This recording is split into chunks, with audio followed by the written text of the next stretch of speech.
He's hot, and you all know him. Make it loud for my man, Parth, Chauhan!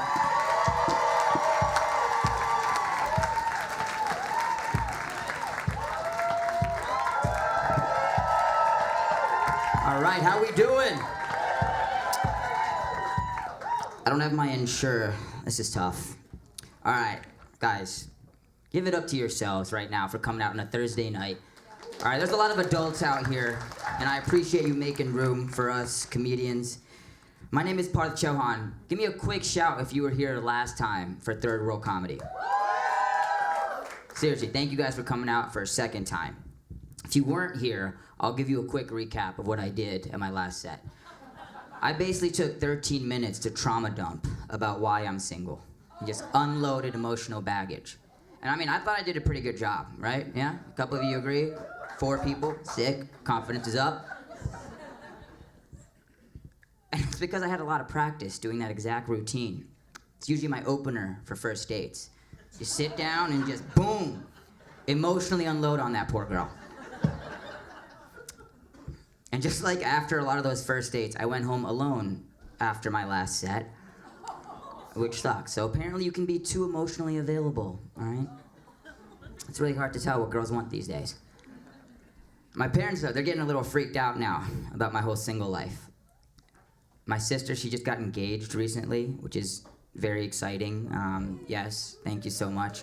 I'm very proud of her, but I want to make this about me real quick. Because her getting engaged, she's younger than me. Yeah, and that's a big faux pas in the brown community. And my parents are really worried that I'm gonna embarrass the entire family by showing up to her wedding solo.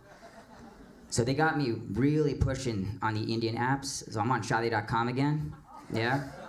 Anyone know what that stands for? Shadi.com, what does that mean?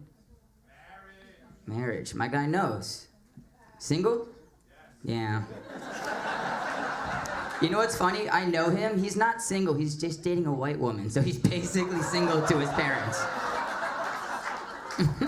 Rough. I love Kennedy, though. I hope if she sees this, she knows that.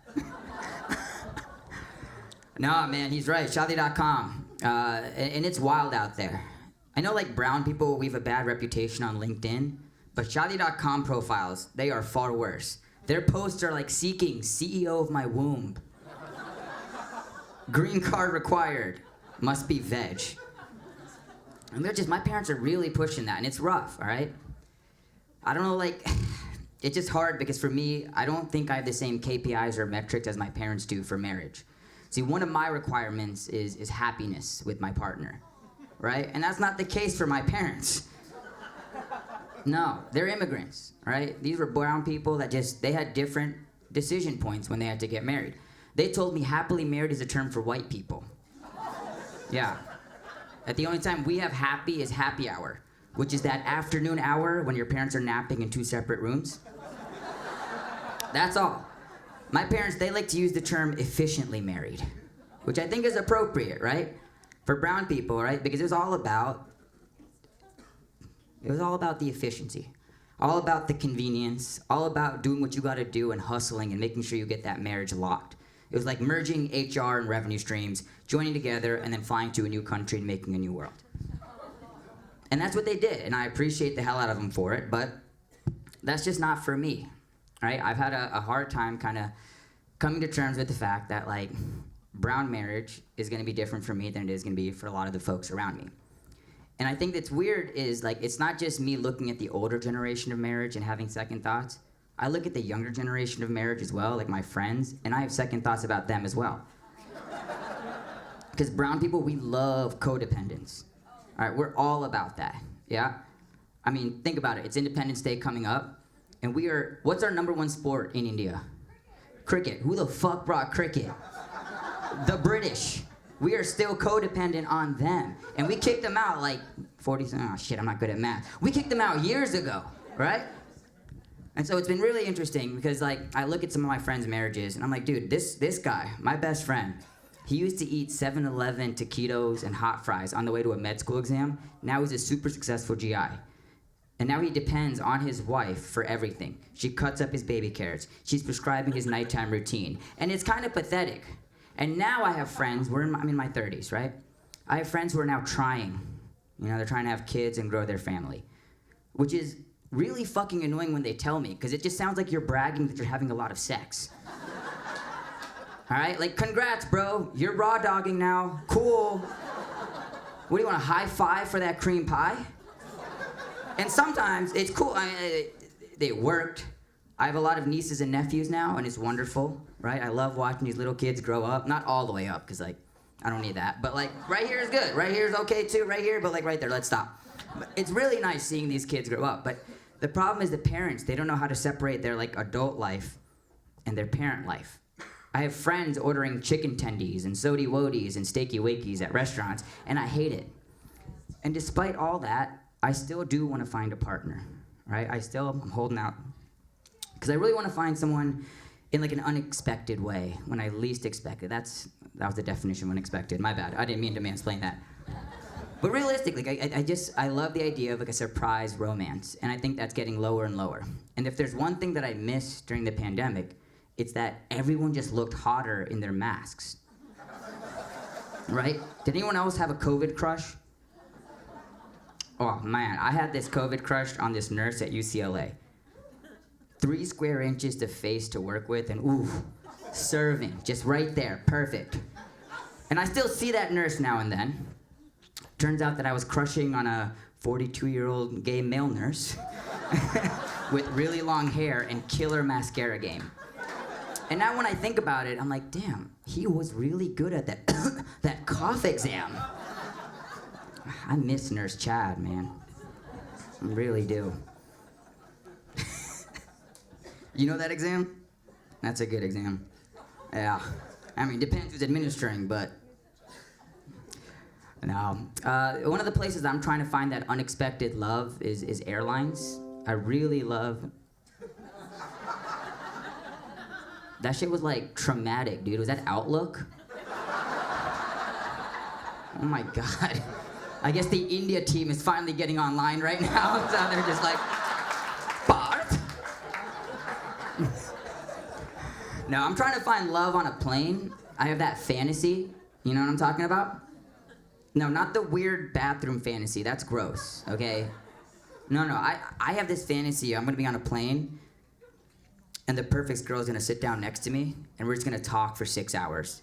It's gonna be sick. And one time, guys, it happened. Yeah. She sat down, we were talking about family, about politics, about our values. She was smart, kind, thoughtful. And yeah, she was tall, because that matters. Especially when you're a guy my size. I don't want the next generation with my generational curse, all right? But then she got a little bit weird when I ordered a Coke, and then was really insistent on having at least 6 kids. It turns out she was a Mormon conservative. Yeah. So that means we were both on a mission, and we both failed. And what's sad is I struck out twice. Her sister wife in the aisle wasn't interested either. I know. But I feel like if I'm gonna find love on a plane, I need to lower my expectations a little bit. Because I'm what they call rich-poor, or poor-rich, depending if I'm trying to impress you or not. It means I have an Amex Platinum card. Yeah. But I use it to fly Spirit. And I love it. I mean, where else can you fly for $12 to go across the country, right? On America's safest airline.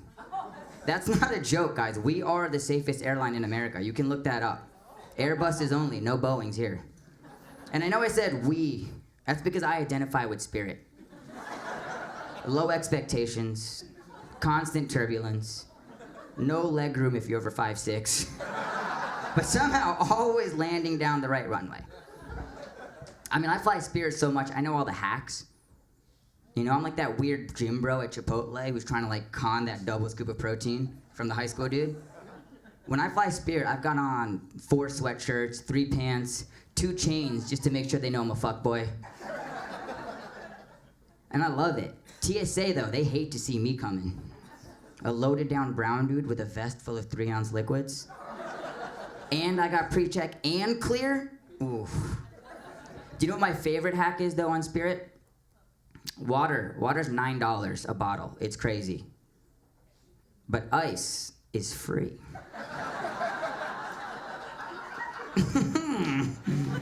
So don't think I'm not ordering a cup of ice and just blowing on that shit. I got 6 hours, guys. I'm on Spirit. Who am I trying to impress? But it's cool, guys. I fly Spirit all the time. I go around the world. I've been going to weddings, bachelor parties, more weddings. I ended up in Colombia, which was really cool. Yeah, I went out there, had a great time. And it was cool because it was like globalization in action, which is awesome. Because the strip clubs there, they take Apple Pay. 3% cash back for live entertainment. Which was nice. Yeah. I'm a little disappointed though. I feel like I should have gotten that 5% bonus for eating out. They have really tasty tacos, guys. All right? No, I know what I'm looking for. I find myself dating a lot of doctors these days. Yeah, and it's important because they check off the 2 things for my parents. Be Indian, be female. So, check. But you know, like sometimes you're on a date and you can just tell it's not going great. You walk in, I'm shorter than she expected. She's wider than I expected. It's fine, guys. Trump won. We can make jokes like that again. Lighten up, all right? No, it just doesn't go well. But with doctors, I just change that shitty first date into a consult. Give her as much medical information as I can. I dated a GI. I walked away with better heartburn medication. Met a plastic surgeon. Now I have a second opinion on this BBL I'm looking at. Now I'm looking for an OBGYN. I have some technique questions. Yeah, but I won't just date any specialty, okay?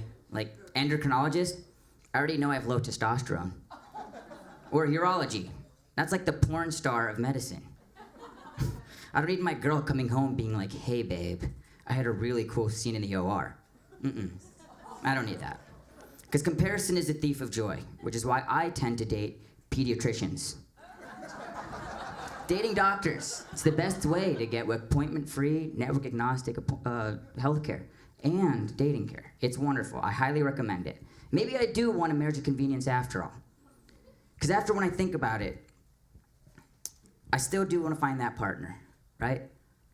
I still believe in love and I still believe in romance. I don't necessarily believe in dating or in marriage all the time, but I do want romance, LLC.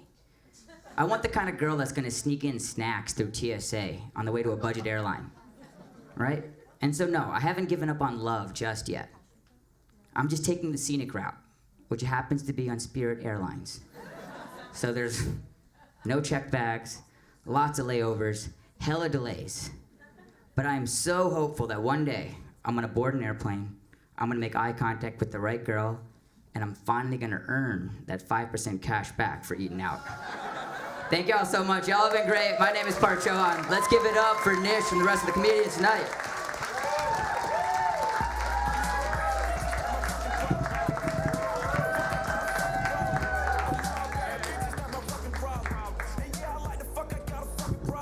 Someone fuck him. Someone just fuck him. I'm gonna hold him down.